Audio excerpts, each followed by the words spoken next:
This lecture is part of a program around the exhibition Sungu Kondre, or Submerged Heritage, or Verzonken Leven, or I should say End, which is currently on show in the heart of our main gallery, and it is curated by Vincent van Velsen, here on the first row, in collaboration with Daphne Bakker and Miguel Perez dos Santos. And the exhibition, in an attempt to summarize what it's about, is about the building of the Afobaka Dam, and it's a history, the effects of it, because that led to a huge transmigration, the forced migration of thousands of Maroon peoples, mostly Saramakan and Juka. And it's actually almost to the day that 60 years ago the dam was closed, like finished. And it was built in the first place to provide power for the aluminum smelter nearby. It's really this very universal, in a way, story of progress, but at great cost. And I think this injustice hasn't been addressed enough. So tonight, thanks to Richard and Sally, who will indeed give this again the stage. Who of you, I'm curious, saw the exhibition already? Maybe I can see some hands. So that's quite a few people. It's also still on show till the 2nd of June, so you will have plenty of time. Now, as said, we really tried with this show to add a perspective to this important history and to also hold the space for conversation and exchange. And thanks to many of the community organizers and partners that we've worked with, we organize a rich program. Today, we will be presenting evidence that the building of the Afobaka Dam, which flooded half the territory of the Saramaka Maroons, destroyed 43 villages, and forcibly displaced 6,000 people, was also a crime against humanity. This time perpetrated by the Dutch and by their colonial wards in Surinam. While the transatlantic slave trade has been adjudicated in various tribunals, the building of the dam and the reservoir has not. The official pleadings to the Inter-American Court of Human Rights by the Saramakas and their lawyers in the case of Saramaka people versus Surinam included very strong testimony on the dam and its consequences, reiterating arguments and a good deal of evidence that Saramakas had previously submitted to the Inter-American Commission on Human Rights. But in the end, a minor procedural technicality prevented the dam from being adjudicated as part of the final judgment, even though the court ruled heavily in the Saramaka's favor in the landmark 2007 FONIS. Although we are not legal scholars, we stand here today as anthropologists and historians to present a summary of our understandings of the evidence concerning the dam and its continuing effects. Meanwhile, keep in mind this definition. Crimes against humanity are widespread or systematic criminal acts which are committed by or on behalf of a de facto authority, usually by or on behalf of the state, that grossly violate human rights. And in our opinion, the building of the Afobaka Dam and the resulting reservoir and the continued mistreatment of the displaced people clearly constitutes such a crime. We shall leave for others to judge to what extent the guilt for this crime lies with the Netherlands and to what extent with the colonial government of Surinam and later the Republic of Surinam. But the guilt is clearly shared. It was in 1954 that the colony of Surinam became officially autonomous in internal affairs, and continuing development money from the motherland ensured that Dutch politicians, scholars, and businessmen had a significant influence on Surinam's projects for many years after 1954. In any case, plans for the dam were developed well before 1954. In 1948, the idea for the project was developed by Professor W.J. van Blommestein, after whom the lake officially named, and who once characterized it as just a dam in the middle of the jungle. And various detailed economic and engineering studies had been underway since at least 1950, with reports and publications appearing throughout the 1950s. For example, there was a 1952 preliminary report by the Société Anonyme des Grands Travaux de Marseille, a 1952 feasibility study by an engineering firm from The Hague, and a 1954 report from the Harza Engineering Company of Chicago, all of which supported the project. And according to Samakas we spoke with in the 1960s and 1970s, Queen Juliana, during her 1955 visit to Surinam, expressed personal enthusiasm for the colony's modernization, including the dam. And then in 1965, she and Prince Bernhard were taken out on the new lake in a dugout canoe to witness the effort to save the drowning animals. The transmigration of the 10,000 animals in this undertaking, dubbed Operation Wamba, cost more money and received far more media coverage than the transmigration of the 6,000 human beings. When the Queen's canoe returned to Afobaka from the island that day, she was supposed to throw the master switch in the power plant in order to start the dam's generators for the first time. But her canoe was delayed and she never threw that switch.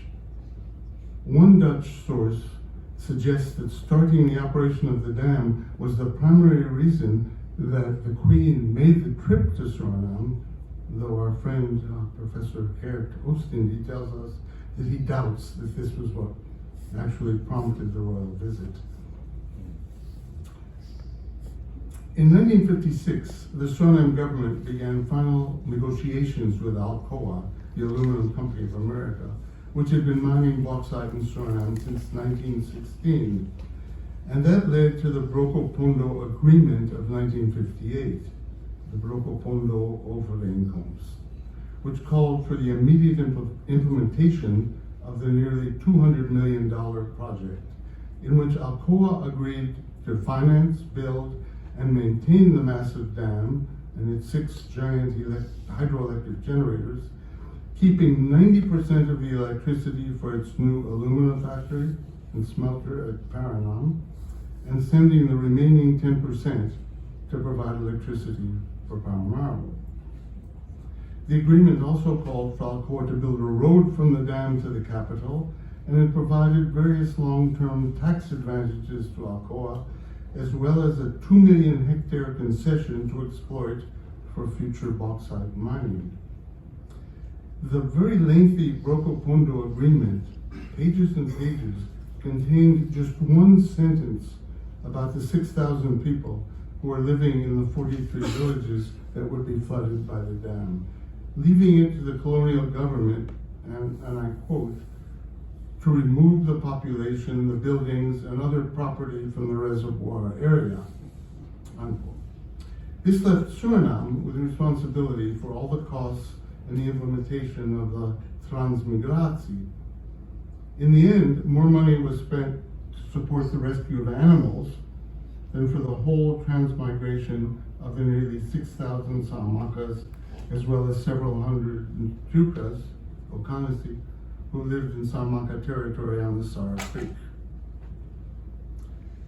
From the perspective of both the Dutch government and Suriname's politicians, this largest of all development projects seemed a natural stride into modernity. In 1958, the colonial government even published a pamphlet that claimed that the whole of the Samaka people would significantly benefit from the dam, that it was really meant for the development of the interior, not mainly for the coast. But from the Samaka perspective, the whole project was almost impossible to grasp. The government's initial messenger, District Commissaris Dr. Randus Jan Michels, was already a seasoned colonial hand and had a long-standing relationship with the Samaka leader, Gama Akbago Abuikoni and his village captains. Sorry, that's Surinam. There is Michels. Michels was born in Amsterdam in 1910, had studied Indology at Leiden, and he rose through the civil service to become Hoofd Binnenlands Bestuur in Suriname. He was put in charge of planning the future transmigratie as early as 1954. His 1958 mimeographed report, Transmigratie van de Samenkaners en Alkaners boven Suriname, is a thoughtful attempt to deal with the issue. Following his own census enumeration of each village to be flooded, his advice was that everyone should be moved south of the lake, upstream from the lake, which would allow Samakas, he said, to retain a more traditional lifestyle. Michels, at least till the end of the 1950s, maintained an optimistic picture of the dam and its consequences for Samakas. Dr. Wim Vlaanderen, who is here tonight, who was sent out by the EBG to build and staff the first hospital on the upper river, on the upper Suriname River at Julu, far above the lake, described his first chat in 1959 with District Commissioner Michels, whom he called een gezellige man. And I quote, "He told me that the Suriname government would use the dam for the development of the interior. There was a lot of money available which allowed for big plans, not just for the migration of the residents of the reservoir, but rather for the whole district. All Samaka villages," Michels said, "would be brought to a higher level. The new villages will be larger and more beautiful than the old ones.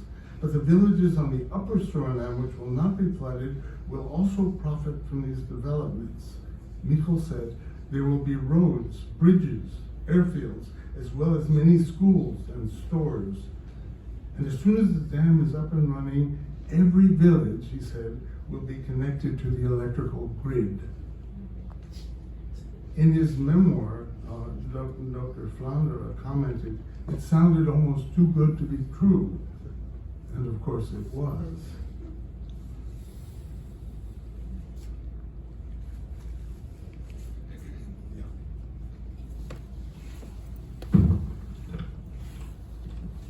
You okay? Yes. Okay. In the end, the government decided to give two choices to the people whose villages were about to be flooded. One was to move north below the dam into newly constructed towns that would be built especially for them. The other one was to move upriver above the new lake, which would mean squeezing new villages in between villages that were already there, and thus creating considerable pressure on scarce agricultural land. In the end, 4,000 people moved below the dam, and the rest moved above the lake. The government also held out the promise of a job bonanza and construction work on the dam. They claimed that it would bring back the boom days during World War II, when Saramacca men found jobs helping Americans to construct what later became Suriname's international airport. Saramaccas couldn't believe that the great river could actually be dammed, but they did welcome the promise of jobs. In the end, however, in the 4 years of the dam's construction, that is 1960 to 1964, there were only about 2,100 men who worked on the project. Most of them were Saramaccas from the very villages that were slated to be flooded. The construction bosses were Americans working for Alcoa. In 1959, just a year after the agreement to build the dam was signed, Michels decided that he should go to Gama Agbago to inform him of what was about to happen. So he persuaded the government to organize a large delegation to the Gama's village. That's where the Minister President of Suriname officially informed the Saramacca people of the plan to build a dam and to sink their villages. Speaking with us, Michels described the whole project as, quote, the shady side of progress. And he lamented the fact that he'd been given the unenviable task of, quote, selling the idea of cheap electricity for the city to jungle-dwelling Saramakas. He reported that the Gama's bitter, resigned, but astute reaction was that this plan holds nothing for us and everything for the city folk. Old-time chattel slavery is now being replaced by economic slavery. According to Michels' recollections about that official 1959 meeting, what truly enraged the Saramakas was that they were being presented with a fait accompli, a sentiment that we often heard from Saramakas in the later 1960s as well. Remarkably, there had been no prior consultation of any kind with Saramakas. In fact, as late as 1956, Michels had been ordered by the Minister of the Interior not to make any mention of the plan. The government wanted the damming of the river to be kept secret from Saramakas until the very last minute. When Michels told us about his 1959 meeting with the Gama, and also with other Saramaka dignitaries on the eve of the dam building, he said in his very flat, understated manner, Gama Agbago and his advisors were very angry about the fact that a decision had been taken in Paramaribo to build a dam and hydroelectric generating station smack in the middle of Saramaka territory without the consultation of a single Saramaka representative. And then he added, quote, making dams and moving people is spectacular, but believe me, there is also misery. And of course, the Bush Negroes aren't the ones who will get the cheap electricity. At the 1959 meeting, the Saramaka authorities insisted that they preferred for all flooded out people to be moved above the lake so that they could maintain their traditional way of life. But the government completely ignored these wishes. It's worth noting that the main politicians in charge of the whole project were Creoles, that is, the descendants of enslaved Afro-Surinamers who chose not to escape into the forest. Saramakas had distrusted Creoles since well before the landmark 1762 treaty with the Dutch crown that gave them their freedom. It saw Creoles as allies of their ultimate enemies, the white colonists. Reciprocally, 20th century Creoles continued to view Saramakas and other Maroons as primitives.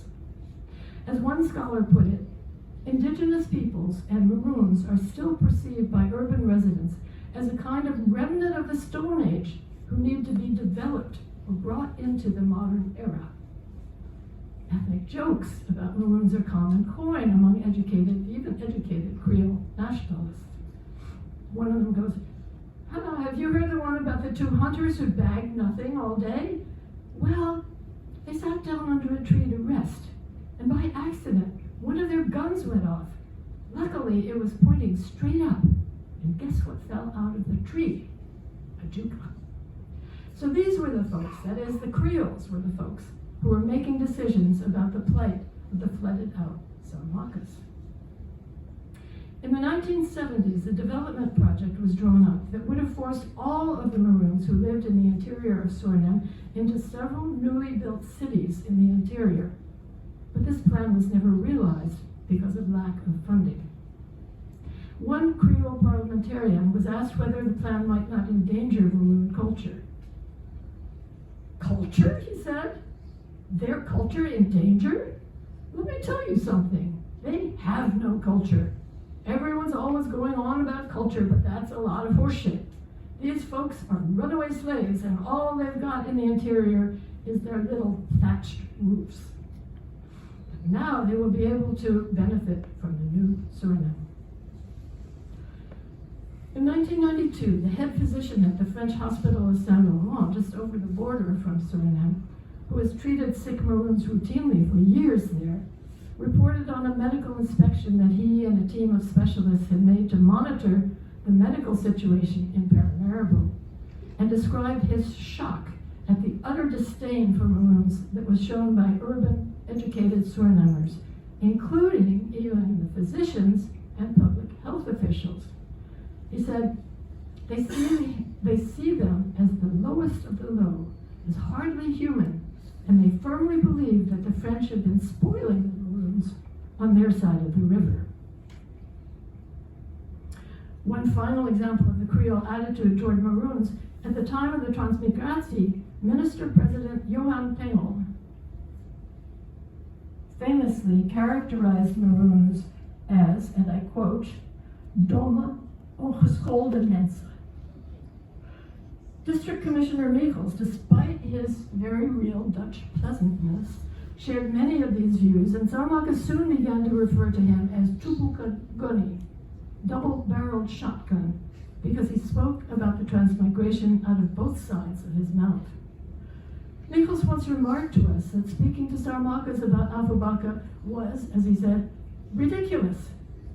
He said that he showed them films of other dam projects and he did his best to explain what would happen, but they refused to believe that the river could be dammed. He said that because they were like children or primitives, his job of selling the idea of cheap electricity to them was simply not possible. As he reminisced about his task of informing the Saramakas that their villages would be drowned, he said, "Can you imagine anyone saying such an unreasonable thing? The villagers couldn't believe it. And frankly, I can't blame them." Michels also played a key role in supporting the operation to save the animals, which lasted for several years. In addition to being district commissioner, he was also the secretary of the Society for the Protection of Animals in Surinam. And so in 1964, he was the one who wrote a letter to solicit money for the project. The letter ended with the phrase, "Time is short and the water rises." His proposition led to the largest single operation ever undertaken by the International Society for the Protection of Animals. The fact that Michels was in charge of both the badly botched and underfunded transmigration of Saramakas and the highly successful international animal rescue suggests something of the priorities of the movers and shakers in Suriname at that time.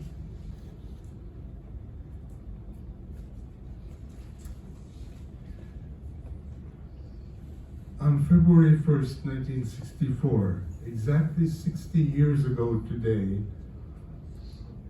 the ceremonial closing of the dam was attended by Minister-President Johan Pengel, Saramaka Gama Bago, and numerous other dignitaries.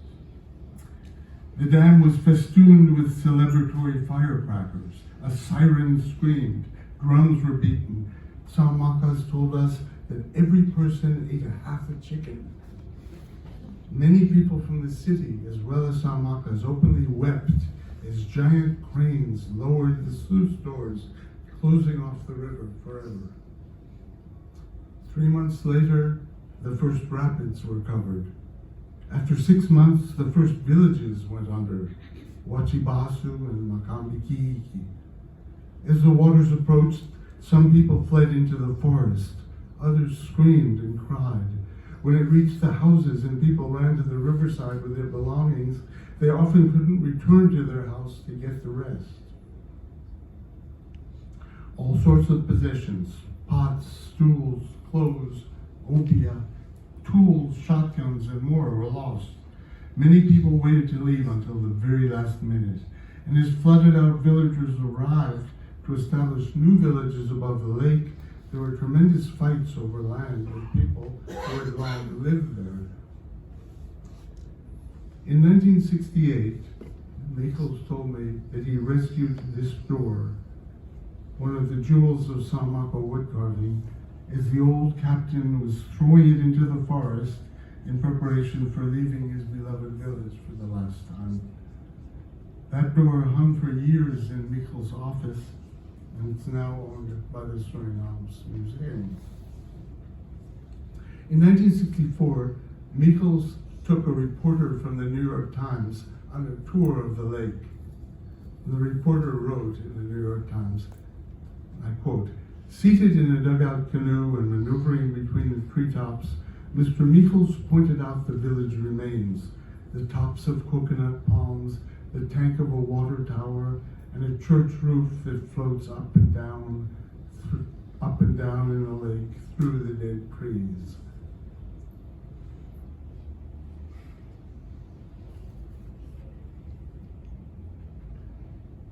And we might mention also that the only hospital, the only medical center in the whole region was also destroyed under the lake. Most Salamakas absolutely did not believe that the waters would flood them out. For them, the river was a sentient being, like a person. The river would never allow itself to be dammed by anyone. Michels held meeting after meeting in the soon-to-be affected villages, but had little success at convincing people that they had to plan to move. He told me in 1968, village captains would tell me they weren't going anywhere. This was their land. They wouldn't leave their houses. They would refuse to budge. It was less violence than passive resistance, he said. Government officials pleaded with people to leave their villages in an orderly fashion in advance of the waters, bringing all the belongings that they could. But Salamakas waited till the very last minute, believing that the waters would never arrive. Many insisted that the white folks simply wanted to take over their villages. Not knowing whom else to blame, many of the flooded villagers became convinced that Gama Agbago had sold them out in some kind of monetary deal with the government. So during the first half of the 1960s, whenever the Gama traveled to the city, he went by plane rather than motor canoe, fearing the wrath of the lower river villagers. And when Agbago was in Paramaribo during that period, the government provided him with an armed bodyguard wherever he went. In 1978, in the middle of a discussion about other matters, the Gama spontaneously told me his own version of all this. And I quote, he said, the 1762 treaty says, from Mawasi to Achamina and on up to the headwaters of the river, that's for us Salamakas, according to the treaty. But when they decided to close off the river, they didn't tell us. They never said, there's this thing we're going to do. When they began to work around Afobaka, I went to the government office in the city, and I said, what are you doing up there?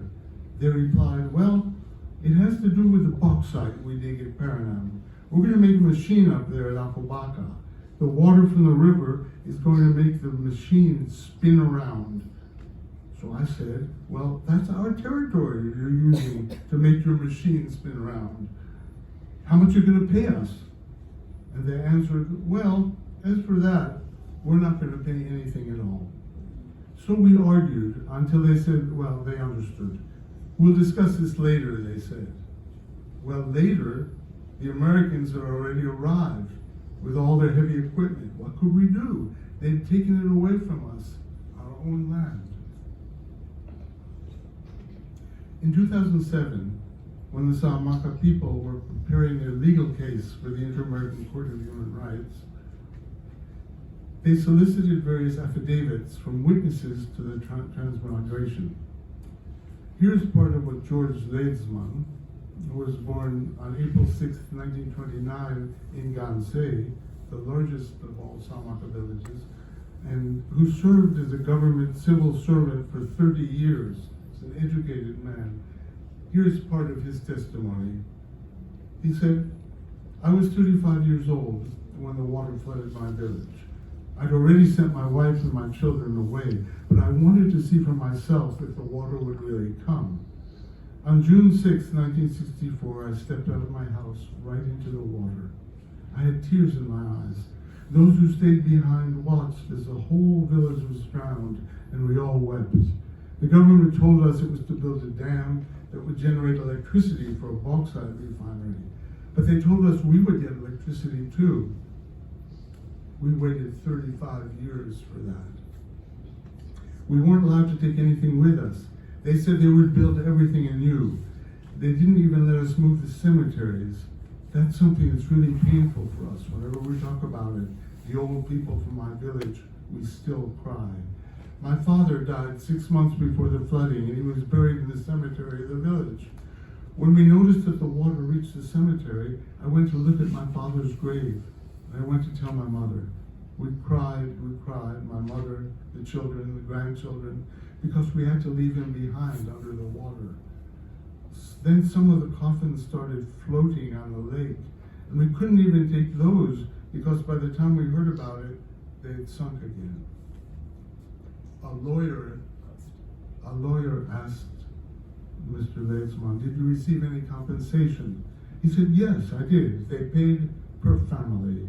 A young couple without children received 4 Surinamese guilders. Families with children received 12 guilders. My wife and I, with 5 children, we received 12 guilders. It really felt to me like they looked down on us, that in their eyes we were not human beings. Do you know what it's like to lose the place where your navel string is buried, where the navel strings of your ancestors for many generations are buried?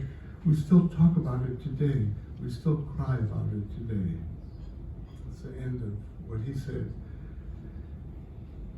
Ina Frede, a Western-educated Samako woman, wrote the following: "The forced relocation has led to a crisis in the beliefs of the Maroon society. The gods and the ancestors who are expected to protect the community were unable to prevent this disaster.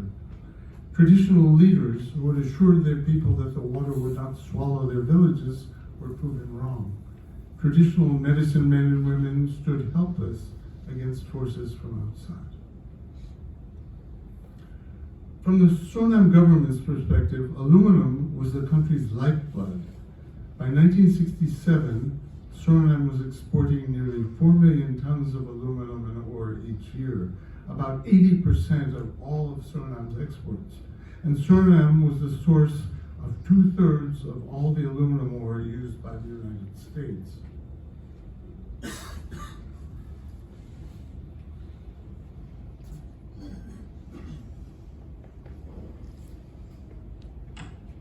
Our field notes from 1967 and 1968 contain mentions of the chaos that still reigned in the flooded regions 4 years after the dam had closed.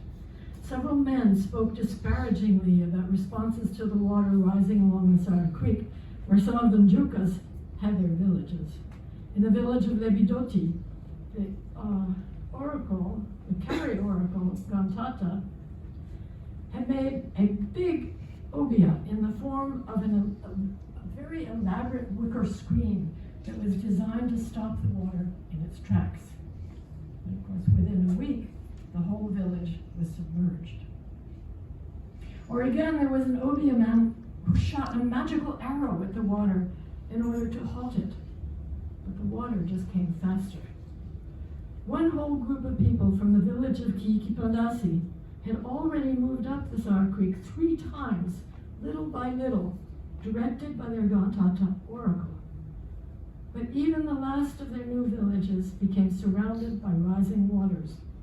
When they went to the captain's house at the top of the hill, which was the only dry place left, Gantata was still insisting that they should not move. Meanwhile, people from another village nearby, Isiang, who had moved further up the creek, were sending desperate messages to the government that they wished to be moved down below the lake. One of the men who told us about working on the dam construction was our late friend Toy Alexander, a great healer and drummer who was in his late 20s at the time. He told us that he was right in the thick of it from 1960 to 1962. But then one day, a steel beam dropped on him from 7 meters and it knocked him unconscious for 4 whole days. He said so many men were dying in accidents, people drowning, machinery killing them, every sort of death you can imagine. So he decided to quit, and he went to live in the nearby Saramaka village of Baleng, just below the dam. In the 1960s, soon after the dam was completed, Saramaka women far upriver very far upriver in the village of Dongogo, where we were living, were singing a song of lamentation. It expressed the sadness of women whose husbands were off working at the dam.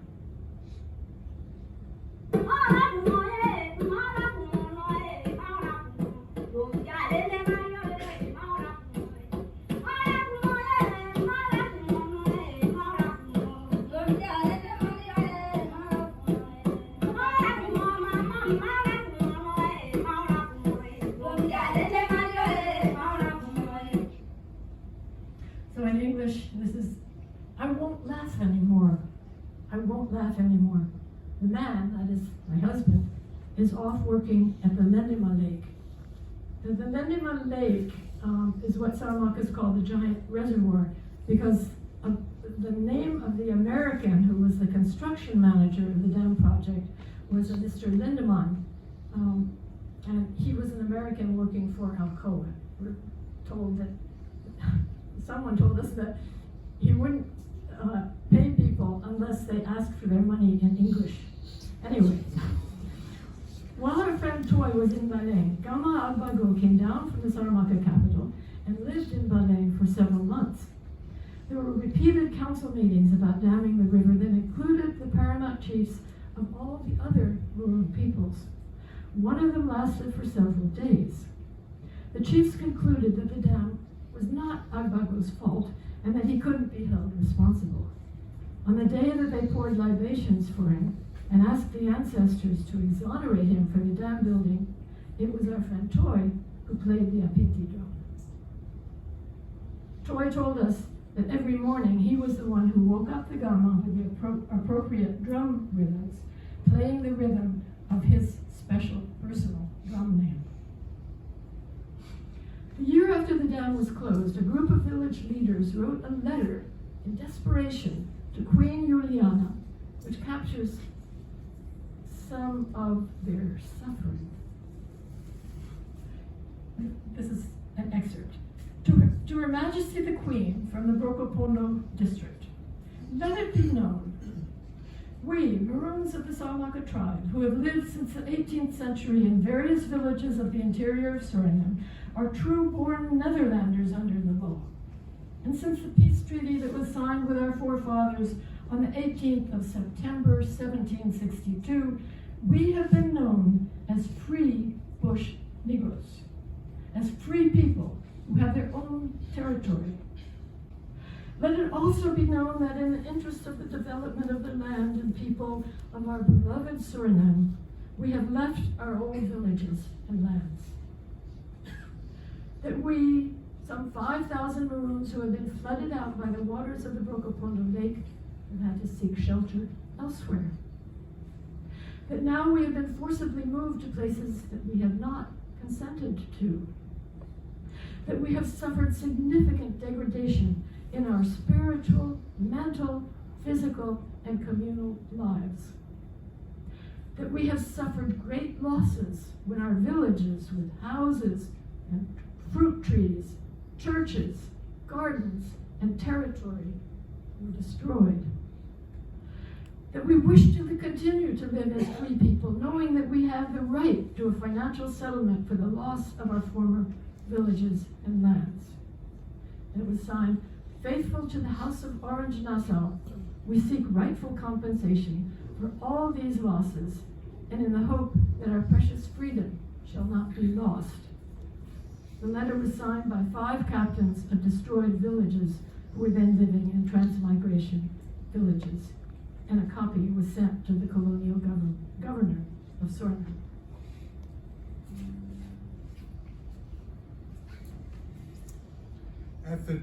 At the 2007 hearing before the Inter-American Court of Human Rights,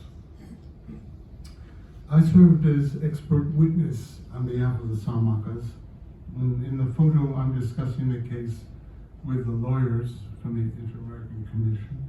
And during the 2-day hearing, Sally served as simultaneous interpreter for the 2 Saramaka witnesses, translating from Saramaka Tongo to English. The witnesses testified movingly about the dam and its continuing effects. Captain Wazen Edwards from the large village of Pikise, which is far above the dam, reflected, speaking with real passion in Samaka Tongo, with Sally translating.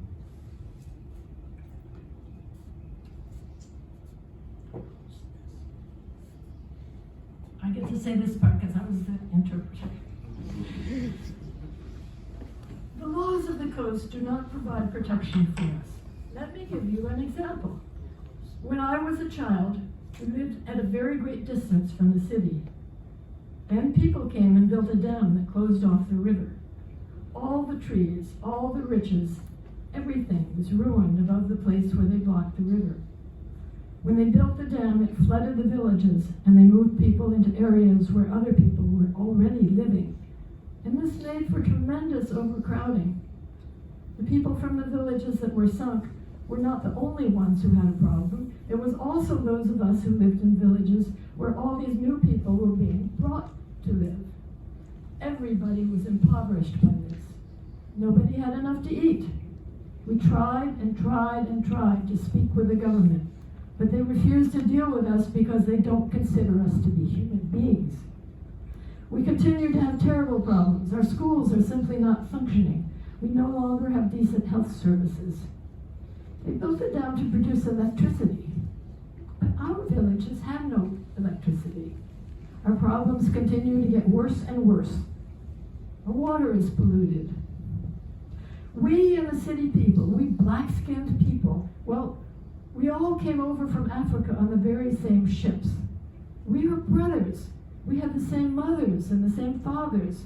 We should be living together as brothers, but that is very far from being the case. And Captain Cesar Ajako, who was born and brought up in the village of Badoti, which was sunk and destroyed by the dam, was forcibly moved while still in his 20s. He and his people moved to the new transmigration village of Kayapati, upstream from the lake, where he resided and where he served as headman when he gave this testimony to the court. The problems have lasted into the present. In fact, they are actually getting worse, and our whole way of life has been destroyed by the flooding. When there is a development project, the idea should be to make things better in the end, but exactly the opposite has happened. We have been impoverished by the dam. First, the government made us move to a different place, and now they've started to take even that territory away from us, not allowing us to use the land as we have in the past. First we were moved, and then on top of that, we are now being kept from access to the new land where they put us. We didn't come all the way to this foreign country, and here he's talking about Costa Rica, where the trial was taking place. We didn't come all the way to this foreign country to make trouble for Surinam. We're simply asking to be able to continue our lifestyle, the way of life that we had for hundreds of years, without ever having foreigners taking away the access to our land that we had always enjoyed.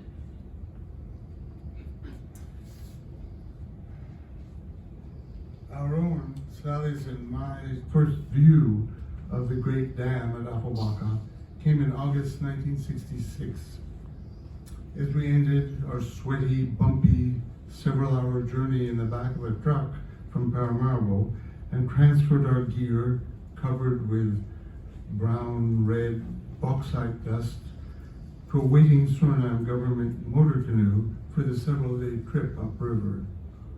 But it was only as the two Samaka boatmen pointed the craft out into the artificial lake that we saw, looking back, the immensity of the construction, the broad sweep of concrete in between hundreds of meters of high-packed red earth looming out of the fetid water.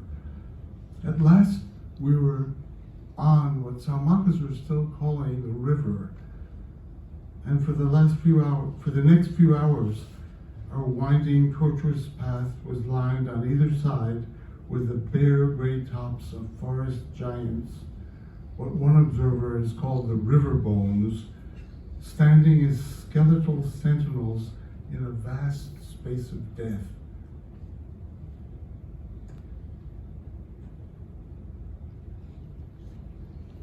As we followed the course of the twisting ancient riverbed, far below us, the Samaka steersman would point down and call out to us the names of each submerged village, buried forever beneath the muddy waters, with its houses, shrines, cemetery, gardens, and hunting grounds, places where great battles had been fought in the 18th century, where famous miracles had been performed.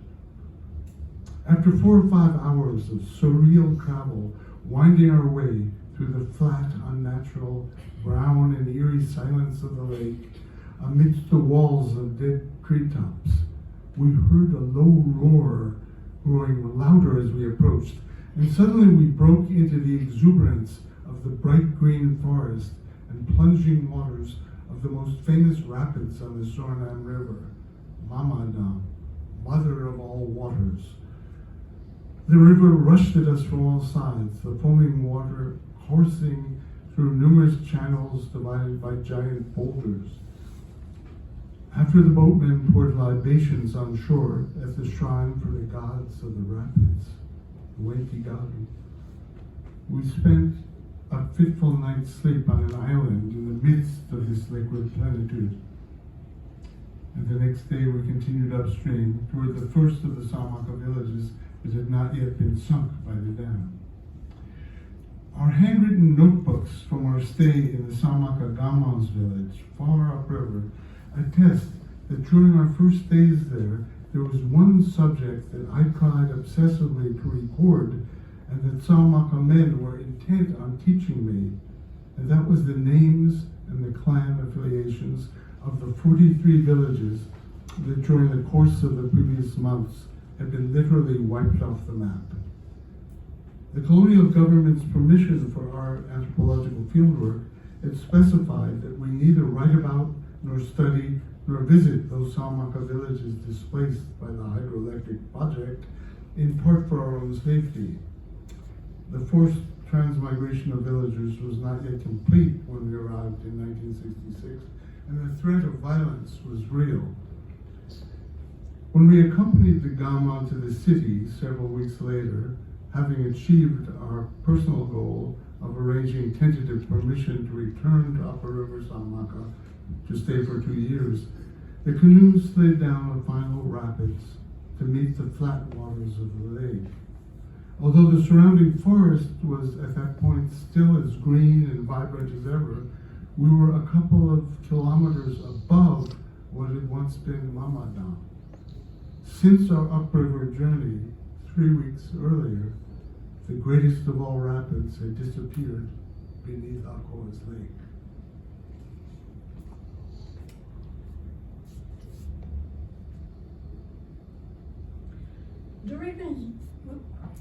During the years after the artificial lake had risen to its final configuration, the social and economic problems of the squalid transmigration villages only increased.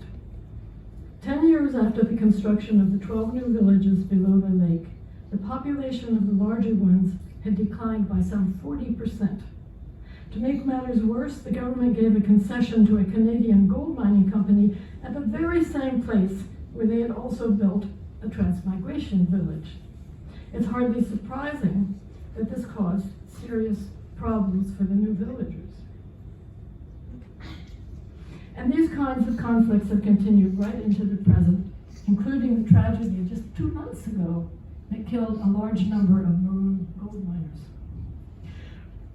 One scholar remarked that the great, quote, that the great unhappiness among the people and the limited perspectives for the future have transformed the transmigration villages into mere halfway houses to the coast, to French Guiana, either to the coast or to French Guiana or to the Netherlands. One Samaka school teacher compared the new villages to concentration camps. And an American visitor who had previously admired the traditional villages upriver commented after seeing the largest transmigration village. He said, "Your reaction is shock. You know that you're looking at the nation's poor. And you have the same," this is an American, remember, You have the same feeling as when you drive through rows of weathered sharecropper shacks in the piney woods of Mississippi. Or as an elderly Saramaka woman living in a transmigration village in 1995 told a researcher, "We suffer here like dogs." George Leitzman observed in his 2007 affidavit, many people who were resettled moved to the city because they didn't know how to live in the places that they were moved to. Many of them didn't have any education, so they couldn't find a job. That's why now you hear so much about marooned criminals. In the old village, we had a collective way of living. For example, when we were cutting a new plot or building a new house, other people would come to help.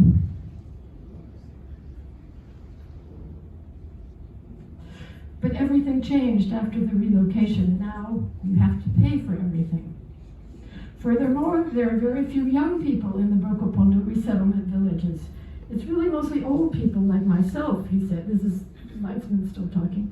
Old people like myself who live there now. Many of our people live in the ghettos of Paramaribo in places full of rats and diseases. Diseases that kill their bodies and their minds. Other people spit at us and treat us like dogs.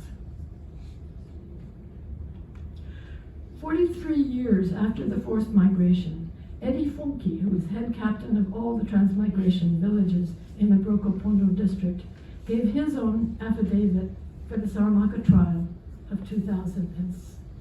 I think I remember. It's okay. For the trial of 2007. Exclaimed, "Our rituals can only be done in certain places, and these are all now at the bottom of the reservoir. Our communal life has been greatly damaged. We have become much more individualistic. It's like we are dying, but we are still alive at the same time. We are very worried that the spirits are angry with us, that they're punishing us for what happened with the dam. People are getting afflictions because the spirits are angry." And Dr. Peter Poole, who is a specialist on resource management and sustainable development, was called in as an expert witness. And he submitted an affidavit that concluded by saying, "It is clear that the Saramaka who were forcibly moved also maintain strong cultural and spiritual ties to the lands that have been submerged by the dam. They feel a great sense of loss and pain because of the inundation of their sacred sites and burial grounds, and they are very worried about retribution by ancestral spirits. They feel violated on a very fundamental level, and they speak about their displacement with great emotion and obvious pain. They express enormous outrage that the graves of their ancestors and their sacred sites were desecrated. This is also true for the young people who were not even alive when the dam was built." And finally, Dr. Robert Goodland, who was Chief Environmental Advisor for 25 years at the World Bank, who's also called as an expert witness, noted in his affidavit that Saramakas were impoverished so that bauxite could be made fractionally more profitable. It was poor Saramaka communities who subsidized the generation of power for distant city consumers in bauxite refining and smelting. And then he made an important observation about international norms. He pointed to two documents. First, the New World Bank Operational Policy 4.10 on Indigenous Peoples of May 2005, and secondly, the International Finance Corporation's Performance Standards on Indigenous Peoples and on Resettlement. And he noted that both contain strong protections against any forcible or involuntary resettlement of Indigenous peoples, stressing that Indigenous and, as he said, Indigenous and tribal peoples' agreement or consent is required for any resettlement. And then he offered some observations about the continuing effects of the dam. He said, "The seems to have been little or no thought given to what would happen to the people displaced by the reservoir. Most of the new villages are located far from the river and the forest, and fish and forest resources were not replaced by other means of livelihood. So unemployment is very high, and the quality of life is very low. Maroon communities that were once dynamic and independent became traumatized and dysfunctional, abandoned by those young people who were able to get work in Paramaribo or elsewhere, which leaves mainly elderly people in the villages. And then he added, we saw a demoralized people during our visit in 2005, and that was 40 years after they had been displaced. Even today, the society is dysfunctional. The society has not healed. And he concluded starkly by saying, on both environmental and social grounds, the Afobaka Dam can be cited as a perfect example of how not to build a dam.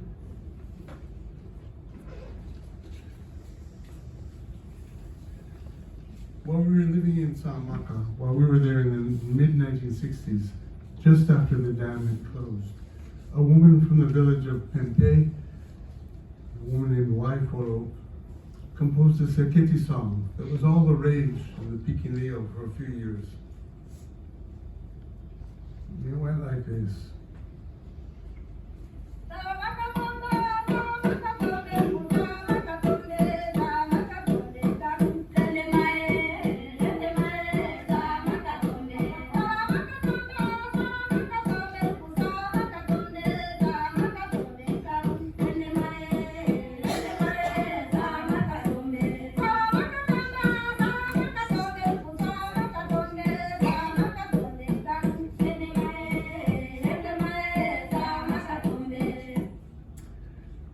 Samak has fallen, Samak has fallen, look, Samak has fallen, Samak has fallen, gods.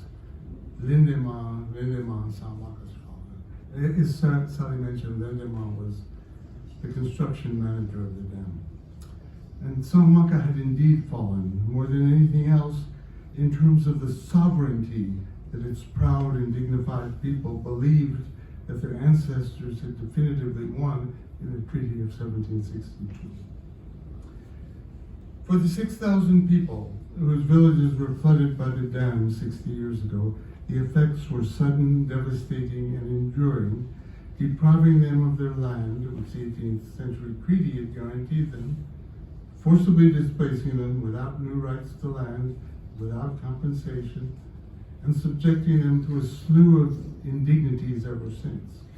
At the same time, for the bulk of Saramakas who stayed in their traditional villages well upriver from the new villages, the effects were relatively minimal.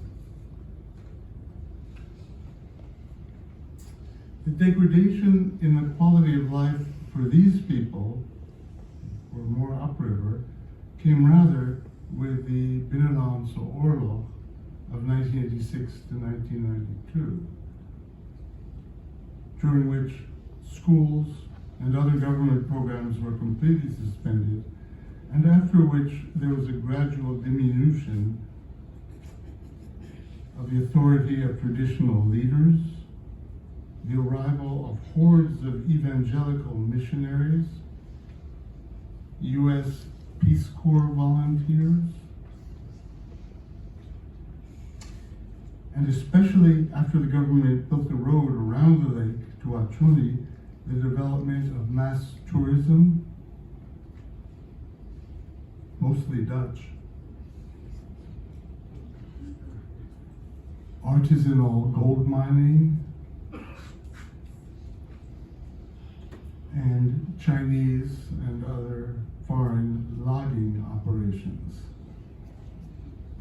To conclude, for all Samakas, the culminating moment of the history of the people had come in 1762, when after nearly a century of warfare with the colonists, their ancestors accepted Dutch overtures for peace and signed a definitive treaty sealed by drinking each other's blood. And the Salmakas agreed to desist from raiding coastal plantations or accepting their runaways, though they didn't honor that. And in return, the Dutch declared the Salmakas and their descendants free in their forest domain far up the Surinam River. For nearly 200 years, that peaceful entente endured. And then came the government announcement, the Afobaka Dam, at the very northern edge of traditional Salmaka territory, which would create an artificial lake, flooding half of Salmaka territory, 43 of their villages, home to 6,000 people. For Salmakas, it was a clear violation of their 1762 treaty. So we have tried to argue today that in the language of human rights, the construction of the Afobaka Dam and its continuing effects fully qualifies as a crime against humanity. And finally, in ending, I'd like to express Sally's and my own solidarity with the Stichting VSG and one of its founders, who I think is here today, Salmaka attorney Ugo Yabini, in their continuing efforts to persuade the Republic of Suriname to honor all of the requirements of the 2007 FONIS of the Inter-American Court of Human Rights, including the right of the Salmaka people to be awarded collective title to their traditional territory and the right to exercise considerable sovereignty over that territory. These were rights given by the court, but which the Republic of Suriname has in no way honored. And if you'd like to learn more about the Salmaka struggle for their human rights, here's a book that tells the story. So now we welcome your thoughts on the matter. Thank you, Ben.